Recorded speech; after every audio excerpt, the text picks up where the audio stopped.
श्री स्वामी समर्थ. तर झाली अशी संध्याकाळ आणि खूप जोराचा मस्त पाऊस पडतोय. म्हटलं काहीतरी गरमागरम करूया. तर विचार केला काय करूयात. म्हटलं साधं सिंपल आहे, कांदा भजे. तर लगेचच मस्त 2-4 कांदे घेतले, एक बटाटा, मिरच्या आणि लसणाची पाकळी, त्यावर मस्त कोथिंबीर घेतली. त्याला मस्त कटकट कटकट केलं आणि मस्त तुम्हाला दाखवायला सर्व पण केलं.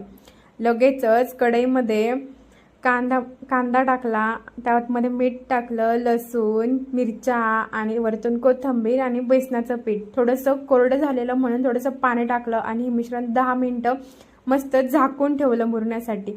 कढई मस्त तापायला ठेवली आणि त्यामध्ये असे भजे सोडून घेतले. असे गरमागरम भजे रेडी आहेत. या पावसाळ्यात ना गरमागरम भजे, त्यासोबत चाय आणि असा सॉस तर झालाच पाहिजे. तर तुम्ही पण ट्राय करा कांदा भजे.